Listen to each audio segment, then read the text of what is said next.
আন্দোলনরত নারীকে লাঠি দিয়ে মাটিতে ফেলে দেওয়া হয়েছে।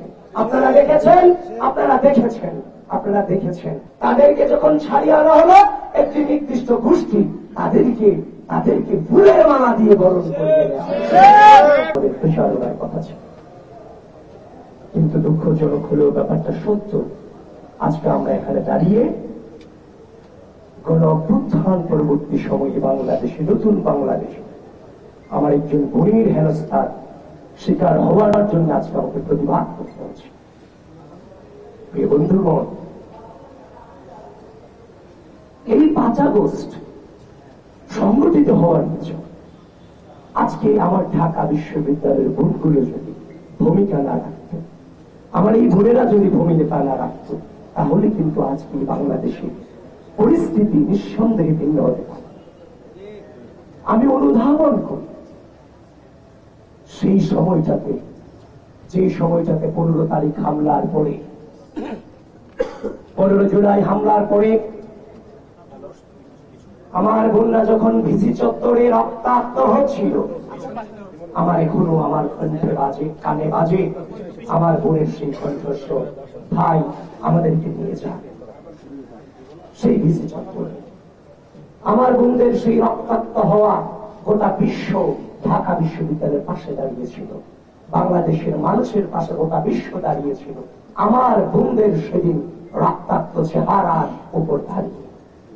এবং সেই বোনেরাই কিন্তু 15 তারিখ বিকেলে রোকেয়া হলের সামনে থেকে ছাত্রলীগ সন্ত্রাসীদেরকে রাজু ভাস্কর্যকে তীর ছুড়ে দিয়ে বলেছিল, টোকাইদের ঠিকানা ঢাবিতে হবে না, যেটা অন্য কেউ কিন্তু উচ্চারণ করতে পারেনি।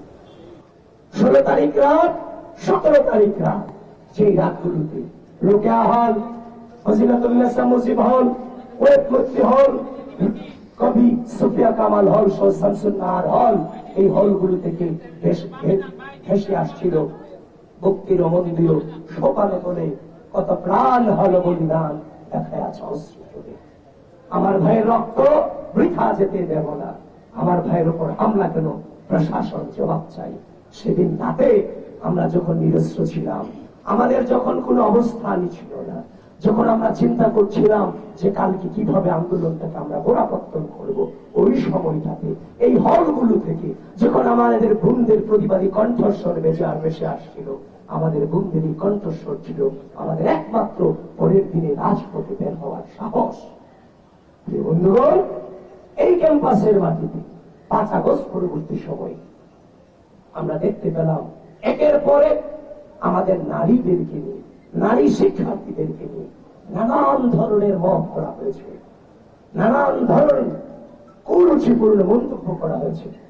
আমি আপনাদেরকে এখানে দাঁড়িয়ে বলছি, আমি বক্তব্য দিচ্ছি না, জাস্ট আপনাদেরকে বলছি, কথা বলছি। এমন অসংখ্য মেয়ে শিক্ষার্থীদের সাথে আমার কথা হয়েছে, বলে যে ভাই আপনাদের সাথে আসতে ইচ্ছা করে, আমরা রাষ্ট্রের জন্য ভূমিকা রাখতে ইচ্ছা করি, কিন্তু আমি যখনই আপনার সাথে আসব, আপনাদের সাথে যখন আসব, তখন আমার ছবিগুলো তোলে আমার সম্পর্কে কুরুচিপূর্ণ মন্তব্য করবে, এই অনলাইন প্রপাগান্ডা ছড়াবে, এগুলো তো আমাদের পরিবার সহ্য করবে। 5 আগস্ট পরবর্তী সময়ে আমাদের নারীর চলাফেরার স্বাধীনতা, পোশাকের স্বাধীনতা, কথা বলার স্বাধীনতা চরমভাবে হরণ করেছে একটি গুপ্ত সংগঠন, যারা নিজেরা নিজেদের পরিচয় দিতে লজ্জা বোধ করে। এই ক্যাম্পাসে আপনারা দেখেছেন 5 আগস্ট পরবর্তী সময়ে এই যে নারীদেরকে নিয়ে কুরুচিপূর্ণ মন্তব্য করা, এটা আজকে প্রথম নয়। আপনারা দেখেছেন এই গণ অভ্যুত্থান পরবর্তী সময়ে চট্টগ্রামে আন্দোলনরত নারীকে লাঠি দিয়ে মাটিতে ফেলে দেওয়া হয়েছে। আপনারা দেখেছেন, আপনারা দেখেছেন সেই নারীকে যখন লাঠি দিয়ে মাটিতে ফেলা হলো, ঠিক একই ভাবে এই ঢাকা বিশ্ববিদ্যালয়ের মাটিতে আমার এক বোনকে ওড়না নিয়ে কুরুচিপূর্ণ মন্তব্য করা হলো। ঠিক একই এই দুটো ঘটনায় 2 আসামিকে যখন গ্রেফতার করা হলো, তাদেরকে যখন ছাড়িয়ে আনা হলো, একটি নির্দিষ্ট গোষ্ঠী তাদেরকে ফুলের মালা দিয়ে বরণ করে দেওয়া হয়েছে। বন্ধুগণ, একটা সমাজে অপরাধ ঘটাটা অস্বাভাবিক নয়, কিন্তু অপরাধীর অপরাধকে সেলিব্রেশন করা, ফুলের মালা দিয়ে বরণ করে নেওয়া, এটা চরমভাবে অস্বাভাবিক ঘটনা। প্রিয় বন্ধুগণ, এটা তো মেনে নেওয়া যায় না। শুধু তাই নয়, আপনারা জেনে থাকবেন গত কদিন আগেও ঢাকা বিশ্ববিদ্যালয়ের টিএসসিতে একজন বোনের ছবি ফোনে জুম করে করে তোলা হচ্ছিল। যখন তাকে ধাওয়া করা হলো, তখন সে শিবিরের যে অনুষ্ঠান চলছিল সেদিন টিএসসিতে, সে ওখানে গিয়ে আশ্রয় নিয়েছিল এবং পরবর্তীতে তাকে যখন ধরা হলো, তখন সে নিজের নাম বলল 6টা, তার আইডি ছিল 4টা, পেজ ছিল 2টা, সব ভুলে গেছে। এই হচ্ছে পরিস্থিতি। শুধু তাই নয়, গতকালকে দেখেছেন এর ব্যাপক প্রভাব, যেটা হচ্ছে এর আগে যে প্রশাসন নীরব ভূমিকা পালন করেছে।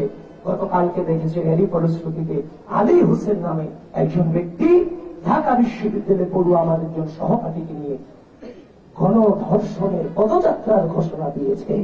আপনারা কি কল্পনা করতে পারেন, ঢাকা বিশ্ববিদ্যালয়ের মাটিতে ঢাকা বিশ্ববিদ্যালয়ের একজন শিক্ষার্থী তার মেয়ে সহপাঠীকে গণধর্ষণের ঘোষণা দিচ্ছে প্রকাশ্যে, এবং এখনো পর্যন্ত সে প্রকাশ্যে ঘুরে বেড়াচ্ছে। ঢাকা বিশ্ববিদ্যালয় প্রশাসন এবং রাষ্ট্রীয় প্রশাসন এখনো পর্যন্ত তার বিরুদ্ধে ভিন্ন পরিমাণ কোন ব্যবস্থা নেয়নি। এগুলোকে আপনারা মনে করছেন সুস্থ সমাজ? কোনোভাবেই কি সুস্থ সমাজ হতে পারে এটা?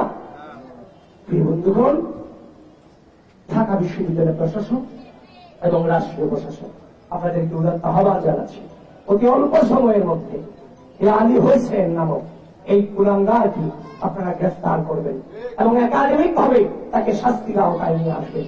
এই ঢাকা বিশ্ববিদ্যালয়কে আমরা একটি সুন্দর সুস্থ পরিবেশ নিরাপদ ক্যাম্পাস রূপান্তর করতে চাই।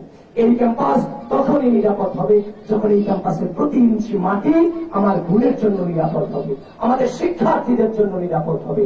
সেটা বাস্তবায়নে বাংলাদেশ জাতীয়তাবাদী ছাত্রদল বদ্ধপরিকর এবং গোটা বাংলাদেশের নারী সমাজকে আহ্বান করছি, সেই চট্টগ্রামে মেয়েকে লাঠি দিয়ে ফেলে দেওয়া এবং সেটাকে সেলিব্রেশন করা, মেয়ের ওড়না নিয়ে কটূক্তি করা, সেটাকে সেলিব্রেশন করা, এবং একইভাবে নারীদেরকে বিভিন্নভাবে জুম করে করে ছবি তুলে নারীদেরকে অবাধ বিচরণকে বাধাগ্রস্ত করা। ঠিক একইভাবে গতকালকে আলী হোসেন যেভাবে নারীদেরকে নিয়ে, একজন নারীকে নিয়ে যেভাবে কটূক্তি করেছে, সেটার যে কোন ব্যবস্থা নেওয়া, এগুলো হচ্ছে এই রাষ্ট্রের জন্য অশনি সংকট। গোটা বাংলাদেশের নারী সমাজ এবং ঢাকা বিশ্ববিদ্যালয়ের প্রত্যেকটা বোনকে আমি আহ্বান করছি, দায়িত্বহীনভাবে আহ্বান জানাচ্ছি, নিঃস্বার্থভাবে আপনারা এটার প্রতিবাদ জানান।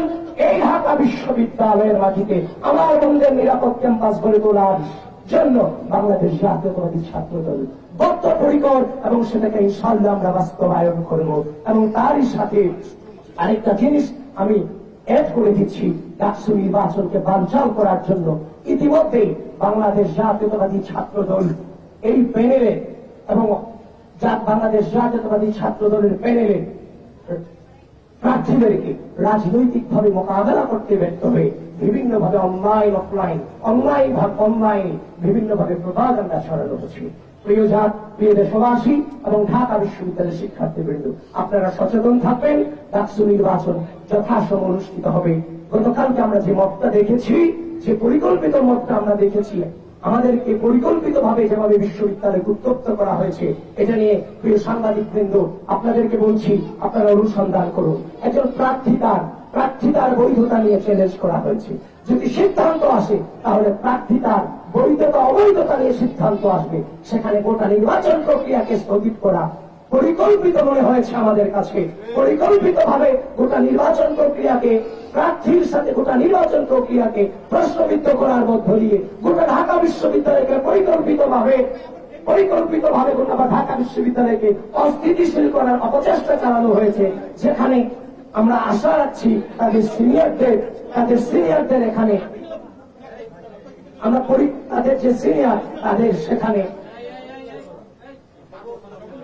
সেখানে হচ্ছে পরিকল্পনা ছিল। সুতরাং ঢাকা বিশ্ববিদ্যালয় প্রশাসন, ঢাকা বিশ্ববিদ্যালয়ের শিক্ষার্থীবৃন্দ আপনারা সচেতন থাকবেন, সজাগ দৃষ্টি রাখবেন এবং আমরা প্রতিজ্ঞা করছি ইনশাআল্লাহ আগামী 9 সেপ্টেম্বর সুষ্ঠু সুন্দর পরিবেশে ঢাকা বিশ্ববিদ্যালয়ে ডাকসু নির্বাচন অনুষ্ঠিত হবে। আপনাদের সকলকে ধন্যবাদ। বাংলাদেশ জিন্দাবাদ।